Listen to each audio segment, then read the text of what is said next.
Jadi janmo tan keno kiniro itu kalau bahasa Indonesianya, manusia itu tidak bisa sepenuhnya diduga. Jangan gampang-gampang menghakimi orang. Jangan gampang-gampang menilai orang. Apalagi dilihat dari luarnya saja. Karena janmo tan keno kiniro.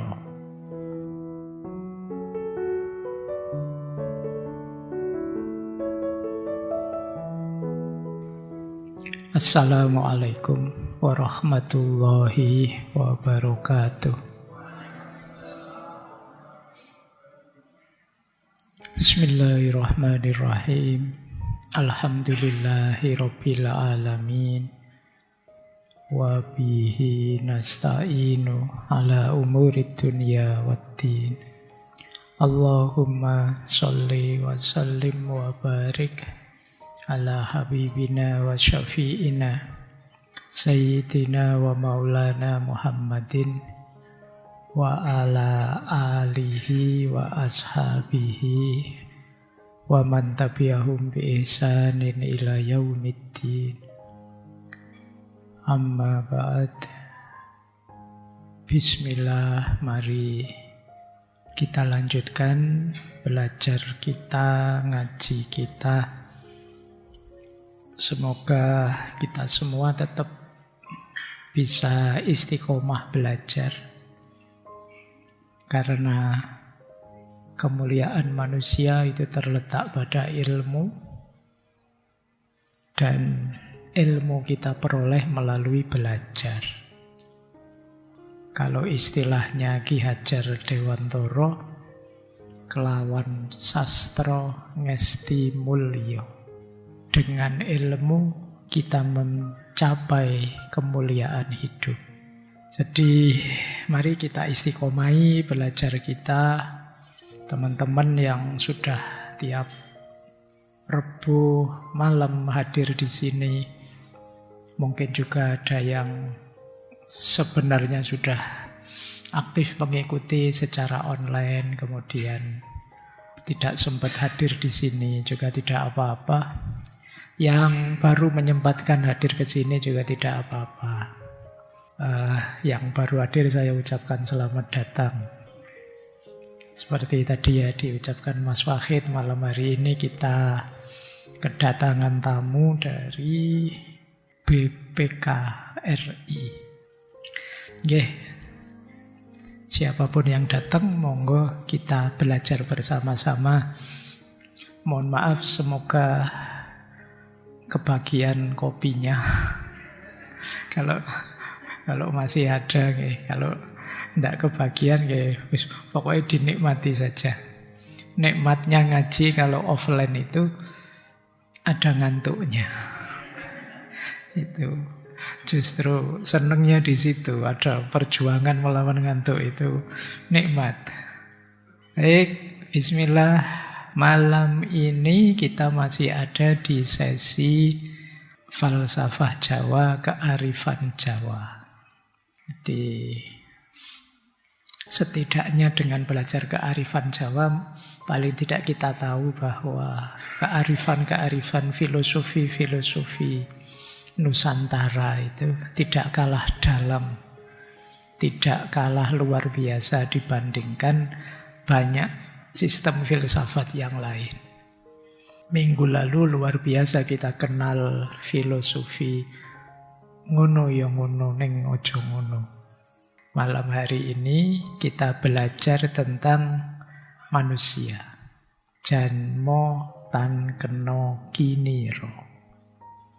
Jadi janmo tan keno kiniro itu kalau bahasa Indonesianya, manusia itu tidak bisa sepenuhnya diduga.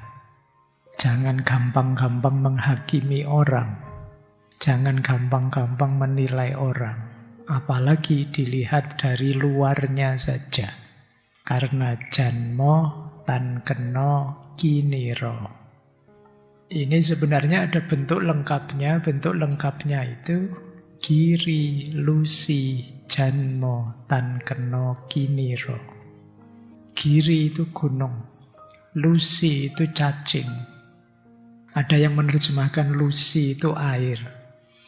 Tapi ini maksudnya adalah apakah sebesar gunung atau sekecil cacing?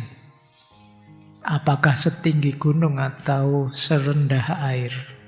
Manusia itu tidak dapat diduga. Giri lusi janmo tan keno kiniro. Apakah kita berhadapan dengan orang besar atau orang kecil? Berhadapan dengan orang baik atau orang yang menurut kita jahat? Jangan gampang-gampang memvonis. Karena janmo tan keno kiniro. Manusia itu tidak bisa diduga. Ini pesan utamanya itu sebenarnya. Nanti kita urai secara lebih dalam. Ada variasi lain, karena ini pitutur ya. Kadang-kadang ada motif sesuai lokal tertentu, kepentingan tertentu. Misalnya ada yang bilang bukan janmo, tapi jalmo. Giri lusi jalmo tan keno kiniro. Maknanya sama. Janmo pakai N atau pakai L. Kalau dalam bahasa Sanskerta aslinya itu janmo. Cuma dengan lidah Jawa modern itu jalmo. Artinya manusia. Kalau teman-teman senang mendengarkan wayang mungkin sering dengar kata jalmo menungso. Jalmo. Nah, sebenarnya makna bahasa Sanskertanya janmo. Sama, yang penting tahu maksudnya ya. Seperti minggu lalu. Ngono apa? U pakai U apa pakai O? Bisa karepmu lah, yang penting maksudnya itu. Jadi intinya begitu. Nah itu seperti minggu lalu. Jalmo apa janmo? Ya. Istilah jalmo ini mungkin juga mirip dengan bahasa Jawa Barat. Sunda itu ada istilah jalma.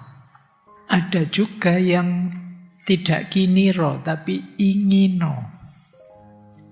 Kalau ingino itu sudah berubah maksudnya meskipun tetap baik. Kalau giri lusi janmo tan keno ingino, ingino itu jangan dihina. Ingino itu jangan menghina. Jadi apakah sebesar gunung atau sekecil cacing, manusia tidak boleh dihina. Karena dia makhluknya Allah, karena dia kecintaannya Allah. Giri lusi janmo tan keno ingino. Dua-duanya penting, tapi apakah kiniro ataukah ingino? Cuma malam hari ini kita ambil yang kiniro. Jadi manusia itu tidak bisa diduga, tidak bisa diprediksi. Maka jangan gampang memvonis, merendahkan, atau juga jangan membuta, memuji, meninggikan. Siapa tahu yang kamu puji, kamu tinggikan itu besok jatuh. Siapa tahu yang kamu hina itu besok bisa naik derajatnya, martabatnya. Giri lusi janmo tan keno kiniro. Ini menurut saya penting ya hari ini, karena saya lihat di medsos itu hari ini kita pertandingan menghakimi orang. Ya, kita hari ini yang pro muji-muji, yang anti merendah-rendahkan. Tentang apa saja, tentang siapa saja. Itu ya. Kalau pakai peribahasa yang kemarin ya wajar sih, kadang kita suka seseorang atau benci seseorang, tapi ya ngono ya ngono. Ning ojo ngono. Jadi ya benci sih, tapi ya jangan berlebihan. Suka ya, mungkin kita sedang mengidolakan dia, tapi juga jangan berlebihan. Kenapa? Janmo tan keno kiniro.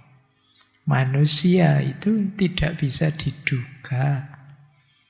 Hari ini kamu suka sekali muji-muji, tiba-tiba ada kasus satu. Apalah, selingkuh misalnya. Kan terus drop dia namanya di hadapanmu, anjlok dia. Padahal mungkin itu hoax saja, tapi sudah drop. Atau beneran memang begitu. Yang jelas Karena kamu kemarin terlalu mengidolakan, sekarang kamu terlampau sakit ketika tahu fakta kenyataan aslinya. Atau karena kemarin terlalu membenci, ternyata sekarang butuh. Ada perlu sama dia. Jadinya apa? Malu kita. Jadi kemarin kayak enggak mau, kemarin kayak marah. Sekarang ada kepentingannya. Mungkin bikin koalisi atau bikin apa gitu. Terus jadinya kan malu. Terus diketawain orang. Ya, maka orang Jawa mengingatkan janmo tan kena kiniro. Manusia itu tidak bisa diduga. Oke, ayo kita maknai filosofi-filosofinya ya. Makna pertama, mari kita sadari kenapa sih manusia itu tidak bisa diduga. Karena manusia itu makhluk yang kompleks. Oh ini, saya tidak tahu kompleks itu bahasa Indonesia baku enggak ya? Baku ya, saya khawatirnya kamu kok saya bilang kompleks, bayanganmu kompleks apa gitu. Bukan ya? Ayo. Makhluk yang rumit. Jadi manusia itu tidak simpel. Jadi ini berhubungan dengan jiwa kita. Jadi filsafat Jawa itu tidak dangkal melihat manusia. Manusia itu tidak hanya tubuh, tapi ada 5 unsur. Raga, rasa, cipta, karsa, sukma. Nanti kita jelaskan satu-satu. Tapi makna dari janmo tan kena kiniro itu adalah manusia itu kompleks. Kita biasanya ngomentari orang itu dari kelihatan luarnya saja. Atau kata-kata yang sesaat keluar dari mulutnya. Atau kelakuannya dalam situasi tertentu. Itu yang membuatmu sering tertipu. Banyak orang tanya saya berkali-kali, Pak Faiz bisa marah enggak? Ya, karena kalian lihat saya kan pas ngaji saja. Kamu enggak tahu saya kalau di rumah. Gitu loh. Kamu hanya lihat sekarang saja, ya mesti wae maksud aku harus ngamuk-ngamuk di depan sini kan enggak mungkin. Ya kalau di rumah ya kadang-kadang marah, mau saya manusia. Kamu melihatku sempit, hanya waktu pengajian saja, tidak luas. Ya mungkin tanya mahasiswa kadang-kadang juga jengkel sama saya. Mungkin saya masuk kelasnya telat, atau ganti-ganti jam suka-suka saya. Jadi tidak selalu kamu menganggap saya baik, kata siapa saya 100% baik. Oh, kadang-kadang ada jengkelnya, ada kecewanya, kadang ada marahnya, kadang... itulah manusia. Tidak sesimpel itu kamu menduganya. Mungkin kalian membayangkan misalnya ada ulama pengajian, ngomong ayat, terus kamu bayangkan ini mesti di rumah juga alim, tiap hari baca ayat, baca hadis, ya enggak juga. Itu kayak saya dituduh orang kalau di rumah juga filsafatan. Jadi istri saya sering ditanya itu, Bu Pak Faiz gimana ya kalau di rumah? Seneng ya ibu dikasih filsafat terus. Jadi, bayangannya saya kalau di rumah itu ngomong, wahai istriku, Sokrates bilang, yang begitu. Ya, jadi enggak juga kalian lihatnya hanya pas kayak gini, pas saya ngaji. Tidak tahu detailnya saya seperti apa. Lapisan diri kita luas. Tidak sekedar penampakannya. Yang terlihat oleh orang memang citranya saja, tampilannya saja. Tapi yang di dalam kita tidak tahu. Kalian ngaji saja, saya hanya melihat kamu hadir. Niatmu apa saya tidak tahu.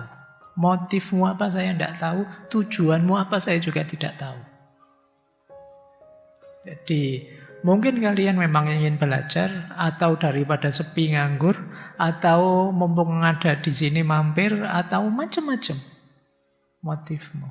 Maka giri lusi janmo tan kena kiniro. Jangan semudah itu memvonis orang, menilai orang hanya dari tampilan luarnya saja. Kita dalami sebentar ya.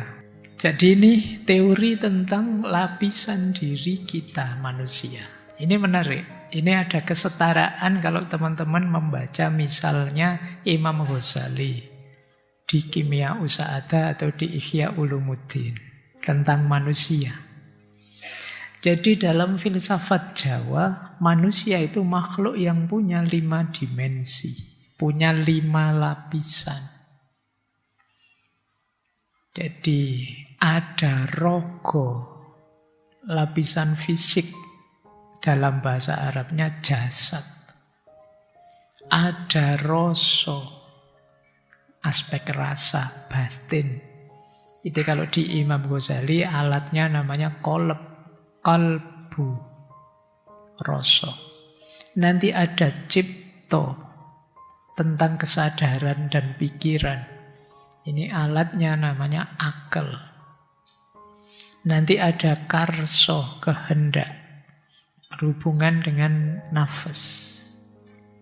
Dan yang terakhir ada sukmo, sisi jiwa paling dalam. Kalau dalam bahasa Arab istilahnya ruh. Ya, ini kalau diurutkan ini sebenarnya lapis 3. Yang paling luar jasad, yang tengah itu qalb, akal dan nafas sejajar, dan yang paling dalam ruh. Kalau jasad, ya tubuh fisik ini, materi ini. Jadi wadah kita ini. Tangan, kaki, mata, telinga, dan lain sebagainya. Ini jasad. Jasad paling luar. Penting tapi bukan yang pokok. Kenapa penting? Karena kalau jasad tidak beres juga yang dalam susah diurusi. Jadi kalau kita sakit, ya ngatur qalb, ngatur akal, ngatur nafas sulit. Maka dia ini media, dia ini sarana, dia ini wadah, tapi harus beres. Jangan dikira wadah itu tidak penting. Kopi sebelah saya ini, kalau tidak ada wadahnya, tidak bisa diminum. Karena ada wadahnya, maka sekarang bisa diminum.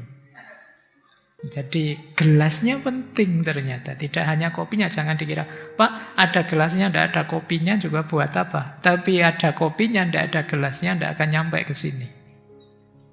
Bismillah ya, kita buktikan.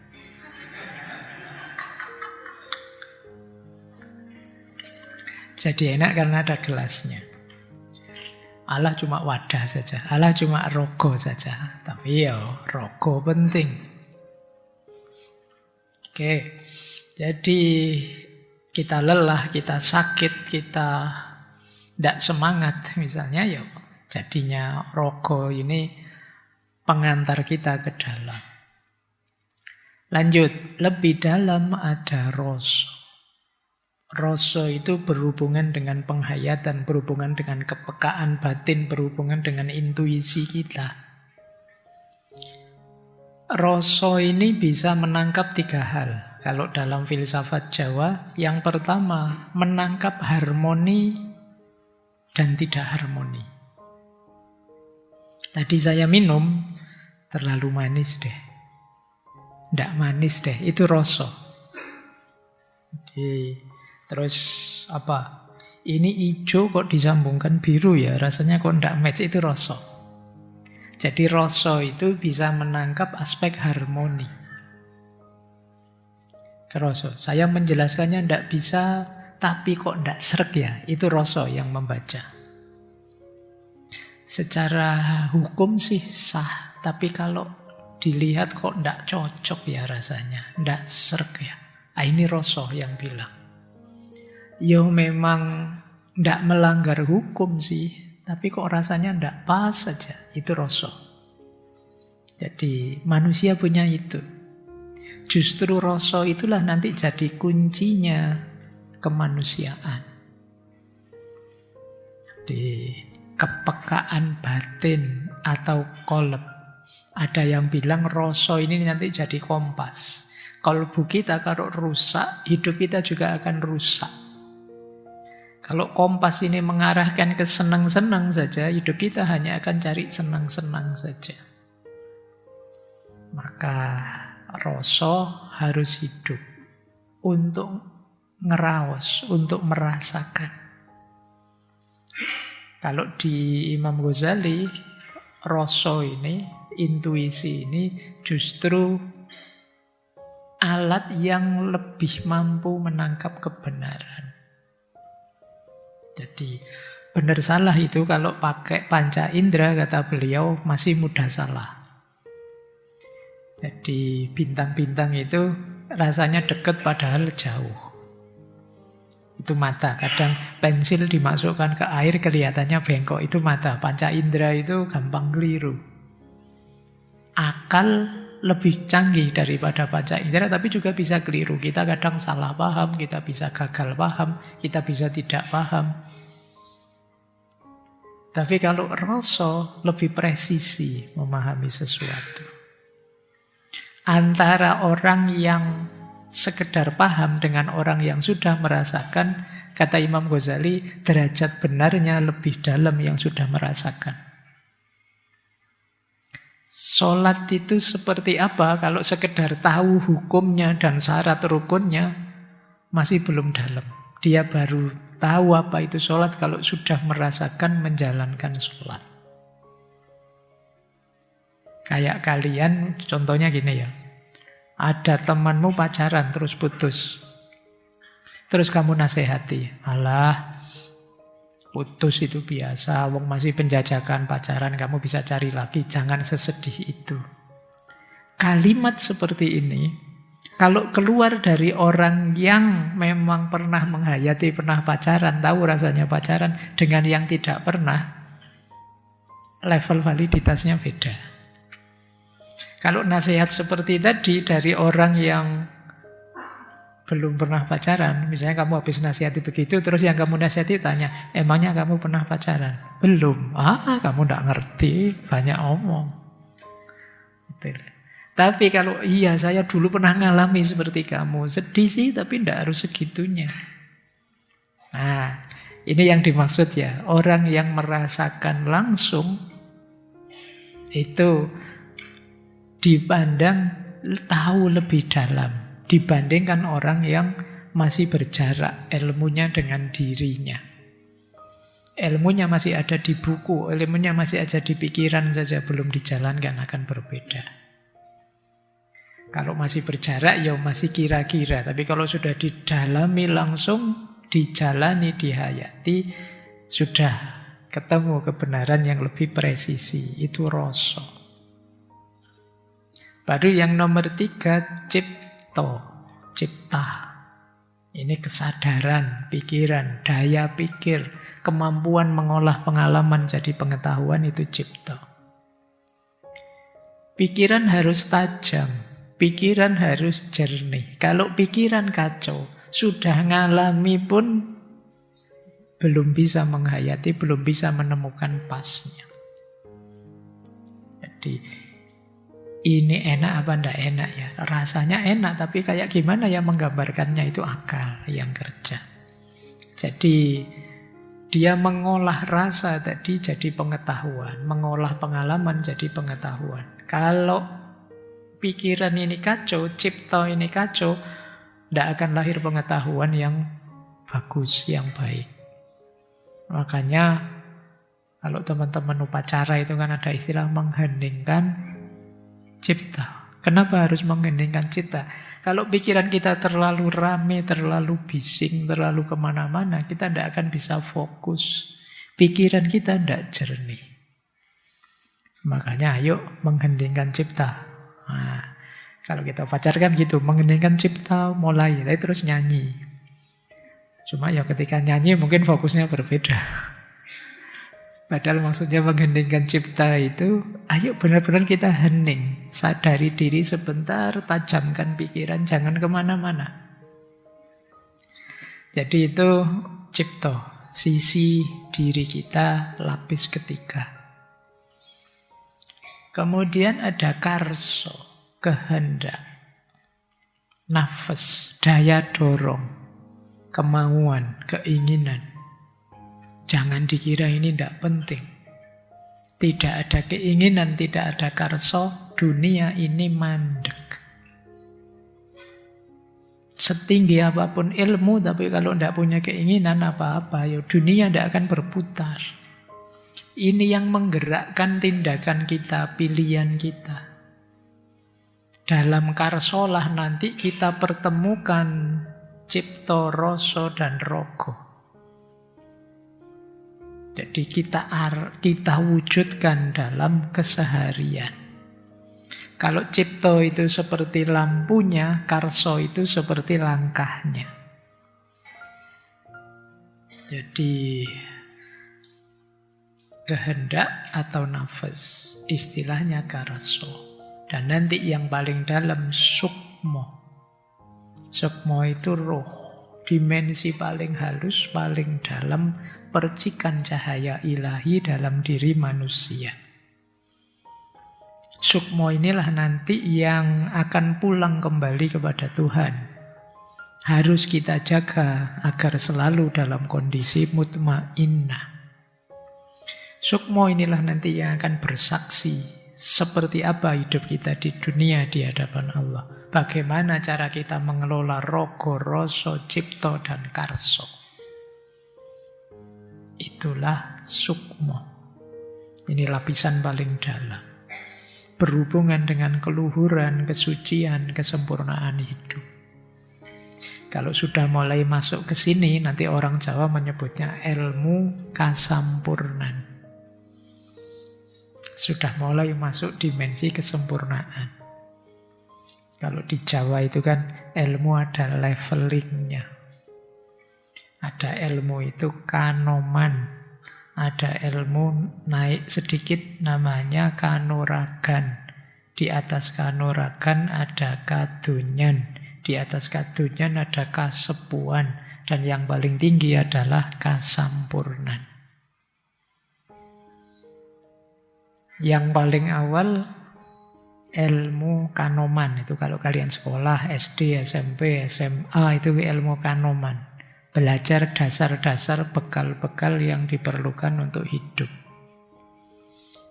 Setelah itu masuk kanuragan. Kanuragan kalau zaman dulu ilmu kesaktian. Dulu tapi ya kayak Brahma Kumbara pakai ajian apa, jurus apa gitu ya. Zaman dulu kesaktian, tapi sekarang ya skill, keahlianmu apa. Nah, anak-anak kuliah itu sudah mulai masuk kanuragan, menggembleng dirimu di keahlian tertentu. Nah, belajar filsafat itu ya bagian dari kanuragan. Kalian mencari kesaktianmu dari filsafat. Nanti ada yang mencari kesaktiannya dari fisika, dari matematika, dari biologi. Itu namanya kanuragan. Nanti satu level lebih tinggi ada ilmu kadunyan. Ilmu kadunyan ini ya ilmu hidup. Gimana caranya bermasyarakat, gimana caranya berumah tangga, gimana caranya jadi ayah yang baik, gimana caranya kalau pas jadi RT ya jadi RT yang baik, jadi lurah yang baik. Ini ilmu keduniaan, tata dunia, ekonomi, politik yang kita praktekkan langsung itu kadunyan. Keuangan itu juga kadunyan. Nah, naik satu level lagi ada kasepuhan. Kalau ini sudah mulai dalam, mulai olah batin. Tasawuf itu mulai kasepuhan. Mulai noto hati, biar tidak sombong, biar tidak iri, biar tidak pamrih dan lain sebagainya, itu mulai kasepuhan. Kalau sudah mulai mempertimbangkan itu, ya kita sudah ada di kasepuhan. Dan pada puncaknya kasampurnan. Itu ketika sudah sama sekali meninggalkan dunia, hidup dengan orientasi ilahiyah saja. Ini ilmu kemakrifatan. Saya tidak tahu teman-teman ada di mana, tapi paling tidak yang mahasiswa ya sedang menempuh jalur kanuragan. Mungkin sebentar lagi kadunyan. Semoga Tidak kebalik ya, nanti ada orang yang harusnya sudah kesepuhan tapi masih sibuk di Kanoman. Masih belum bisa cara dasar-dasar hidup yang baik, yang benar. Itu eman-eman. Maka ayo perhatikan jenjang ilmu ini biar tidak keliru, biar tidak kebalik-balik. Kenapa tidak kebalik-balik? Ada orang yang harusnya mematangkan diri dulu di kadonyan, tapi dijujuk tiba-tiba masuk ke kasampurnan. Efeknya apa? Akhirnya spiritualitas yang tinggi dipakai untuk jalan memenuhi kebutuhan hidup yang rendah. Jadi akhirnya ya terus jualan tasawuf atau mengkomodifikasi agama istilah kita selama ini, yaitu karena kalian yang di bawah belum beres.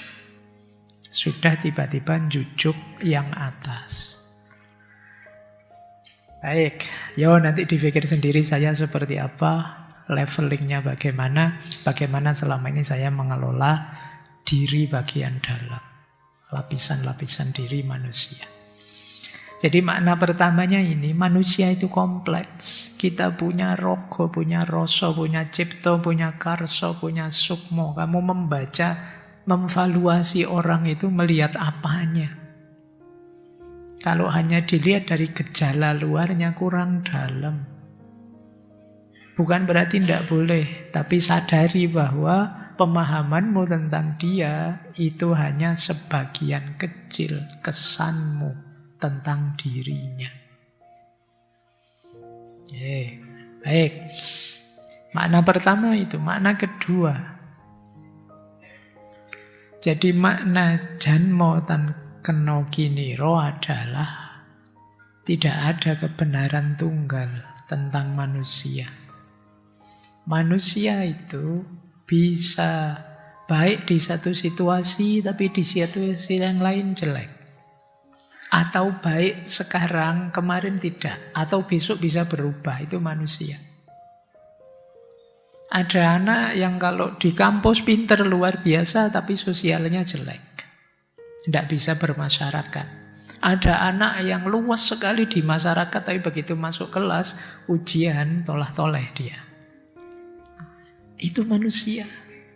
Jadi tidak ada manusia yang sempurna di semua dimensinya.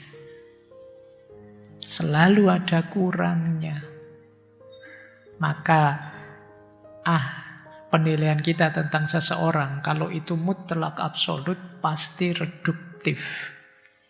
Kalau itu kita patenkan, pasti kita sedang memotong dia dengan kacamata kita. Kita tidak tahu asli utuhnya dia seperti apa. Apa tidak boleh Pak kalau begitu menilai? Boleh saja, tapi sadari bahwa penilaianmu itu hanya bagian yang kamu lihat saja, yang kamu tahu saja. Seutuhnya dia kamu tidak tahu. Saya tidak suka orang ini ketika dia jadi pejabat di sini, karena ketika ada di pejabat di sini dia melakukan ini. Tapi seutuhnya dia saya tidak tahu. Saya ngertinya ya pas dia jabat itu saja. Ini lebih fair daripada kita menghakimi orang seutuhnya padahal kita hanya tahu sebagian kecil dirinya. Apalagi terus kita ngarang, karena ada itu. Selain yang kedua, jangan cepat menghakimi. Yang kedua, jangan terlalu yakin kita sudah tahu isi hati seseorang. Wong ndak kelihatan kita tebak, dan kita nganggap tebakan kita itu pasti benar. Mesti ngaji ke sini cuma nyari kopi toh. Cuma narik minum toh, itu memastikan namanya. Gitu loh. Padahal mungkin tidak begitu.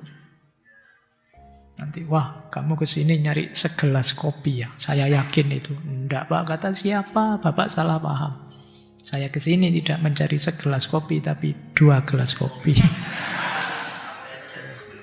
Arahnya. Jadi itu pikiran kita sering menebak ke sana. Jadi karena itu ayolah, jangan seolah-olah bisa membaca pikirannya orang. Kita kadang sok tahu tentang orang lain. Seolah-olah bisa saya tebak. kamu biasanya begitu, sekarang pasti begitu. Oke ya. Jadi ayo lebih arif dengan penghakiman-penghakiman kita pada orang lain. Bahkan kata orang yang paling dekat dengan kita.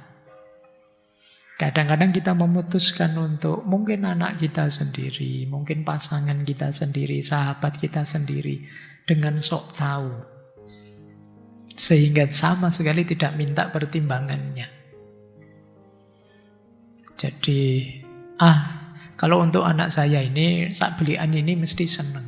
Loh, kita tidak tahu perkembangan jiwanya. Mungkin itu keputusan dengan pertimbangan dia waktu kecil, sekarang beda. Kadang-kadang kita itu dulu suka apa, dulu kita favoritkan, tapi usia berubah, tidak favorit lagi. Zaman saya kecil di kampung dulu, di Mojokerto, ada roti yang saya suka sekali, di merek itu. Itu kalau dulu sama bapak diberi ini tuh, saya senengnya luar biasa. Tapi ternyata sekarang, itu ketika lihat roti itu lagi dan makan roti yang sama, sudah tidak senikmat dulu. Kita berubah.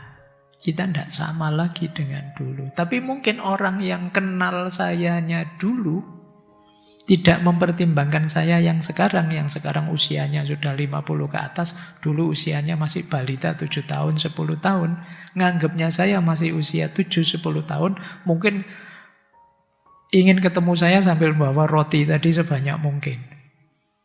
Dan begitu saya lihat roti itu, aduh yang makan siapa ini nanti.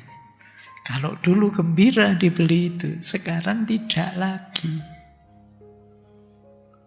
Itu yang kadang-kadang kita memahami orang lain. Kita terlalu yakin bahwa kita sudah tahu tentang seseorang.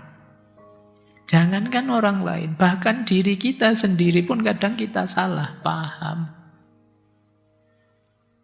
Gitu loh. Ya cobalah, sering saya bilang kan, kita itu sering tidak kenal diri kita sendiri. Sehingga akhirnya kita jatuh pada kecewa, jatuh pada gelisah. Karena keputusan kita salah. Banyak sekali contohnya mahasiswa yang saya tanya, kamu kuliah ambil jurusan ini memang cocok? Enggak Pak, saya merasa salah jurusan Pak. Harusnya saya enggak jurusan ini loh, saya kok ambil jurusan ini ya Pak, saya baru sadar. Bukan saya ternyata. Kenapa? Berarti kamu dirimu sendiri saja enggak paham. Dan kita sering begitu. Itu kalau kuliah masih mending, kadang-kadang sudah berkarir, sudah bekerja, merasa salah milih. Apalagi kadang sudah menikah. Terus dimarahi kan sama orang tua. Biyen ketok opo, saiki ketok opo. Mungkin dulu kurang jernih membacanya. Dibutakan oleh nafsu, akhirnya salah milih. Oke, itulah janmo tan kena giniro. Jangan gampang-gampang memvaluasi orang, menilai orang. Wong menilai dirimu sendiri kadang keliru. Ngukur dirimu sendiri kadang tidak pas. Ya, baik. Jadi tidak ada kebenaran tunggal tentang manusia. Ini mirip. Makna ketiga, impermanensi batin. Jiwa manusia itu selalu berubah. Mengapa berubah? Pengalamannya bertambah. Setiap pengalaman, apakah itu senang, kecewa, cinta, lara, ngelmu, bisa mengubah struktur batin kita. Barusan belajar sedikit tentang janmo tan kena giniro, mungkin sudah berubah konstitusi batin kita dibandingkan tadi sebelum ikut ngaji. Itulah manusia. Tadi ke sini sangat suka, wah seneng saya di Masjid Sudirman ini. Saya tiap Rebo ke sana, tapi khusus malam ini kecewa saya. Tempat duduk favorit saya ditempati orang. Terus jadi kecewa. Hanya gara-gara pengalaman kecil tadi berubah persepsimu. Jadi itulah janmo tan kena kiniro, impermanensi batin. Jangan dikira batin kita itu stabil begitu terus. Dia akan bolak-balik. Jadi kalau dalam Islam itu kan kolbu itu disebut kolbun karena litakol lubihi, karena bolak-baliknya hati kita juga begitu. Orang kadang dulunya kuat sekali tapi berubah jadi rapuh. Atau sebaliknya, dulunya rapuh bisa berubah jadi kuat karena ngalami ini, ngalami itu. Itu yang dimaksud impermanensi batin. Nah, jangan dikira temanmu itu kelihatan lemah, tapi jangan dikira kalau dia kesinggung sedikit bisa kuatnya luar biasa. Jadi itu yang dimaksud impermanensi batin. Janmo tan kena kiniro. Jadi ada 3 makna tadi ya dari janmo tan kena kiniro. Yang pertama tentang kedalaman jiwa, bahwa manusia itu makhluk yang kompleks. Yang kedua, tidak ada kebenaran tunggal tentang manusia. Yang ketiga, jiwa manusia itu berubah. Jadi kalau pakai bahasa filsafat, manusia itu progresif, plural, kompleks, dan tidak sederhana, dalam. Terus makna keempat. Nah terus apa yang harus kita lakukan sehubungan dengan janmo tan kena kiniro? Ini makna keempat, makna etis dan praktisnya. Yang pertama, orang Jawa itu harusnya rendah hati. Ya sebenarnya tidak hanya orang Jawa ya. Rendah hati itu perilaku mulia. Cuma ini kan kita sedang membahas filsafat Jawa.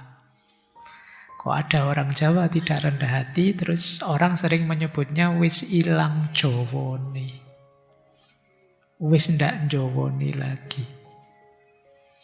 Jadi kita tidak tahu kedalaman jiwa seseorang, maka jangan sombong, jangan sok paham, jangan sok merasa paling benar. Kita hanya melihat gejala luarnya, kita tidak tahu hakikat dalamnya. Rendah hatilah di depan siapapun juga. Ini makna pertama. Makna kedua dari janmo tan kena kiniro, makna etis praktisnya ya. Berlakulah welas asih.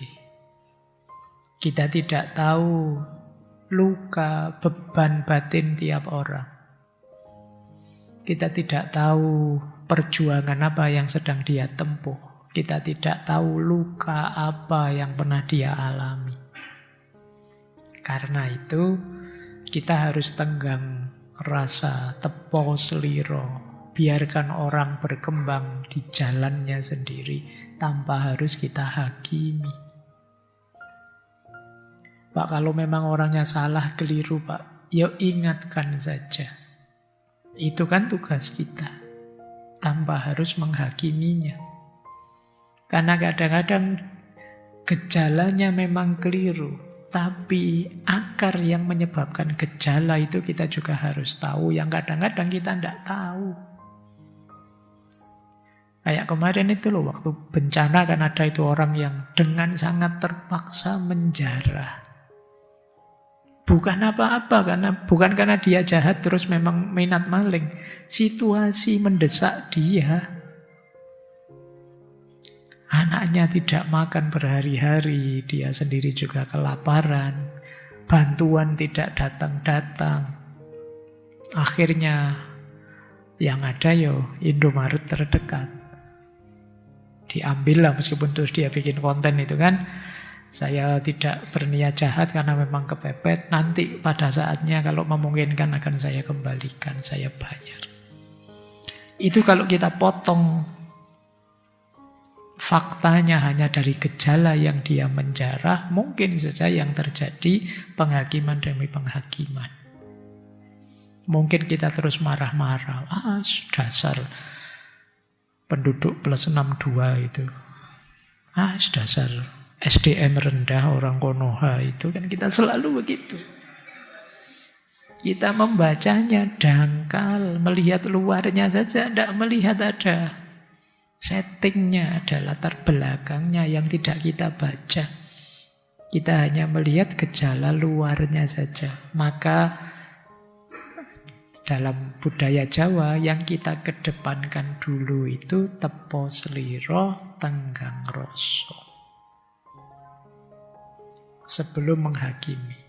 Kemampuan empatik kita posisikan diri di posisi orang lain. Kemudian mawas diri. Mawas diri itu kalimat janmo tan kena kiniro itu juga menyarankan kita membaca diri kita. Ayo kita nilai diri kita secara dalam. Kita perbaiki diri kita bagian dari. Karena kita juga termasuk yang tidak terduga. Kita menganggap diri kita ini sudah orang baik, itu kan karena belum ada kesempatan saja. Saya tidak jamin kalian kalau ada di posisi dan kesempatan yang sama, tidak melakukan kesalahan yang sama dengan orang-orang yang sekarang kalian marahi, kalian kritik, kalian demo. Maka mawas diri penting. Wong yo faktanya banyak. Masa mudanya aktivis militan tapi begitu jadi pejabat ya sama saja kayak penyakit sebelumnya. Nah ini pentingnya mawas diri. Jadi jangan-jangan kalau kita di posisi yang sama juga serusak itu. Karena nggak dapat kesempatan saja. Wong ya buktinya kalau ada kesempatan ya kumatnya sama, dadinya sama. Nah ini pentingnya mawas diri. Jadi jalmo tan kena kiniro. Jangan dikira kalian, Pak, saya sekarang pejuang keadilan, Pak. Saya sekarang pembela kebenaran. Alhamdulillah. Oleh Allah kamu diselamatkan, diposisikan di situ. Tapi tidak jaminan kamu akan selalu begitu ketika posisimu berubah atau ganti. Ini tidak ngancam. Tapi itu loh maksudnya mawas diri. Yuk sering-sering mawas diri, membaca diri kita. Diingat-ingat, diriku besok tidak boleh begitu. Saya sekarang mati-matian ngeritik orang korupsi, berarti saya jangan sampai korupsi. Catat baik-baik, orang-orang sekelilingku juga harus mengingatkan aku kalau besok tiba-tiba aku lupa diri. Karena janmo tan kena kiniro.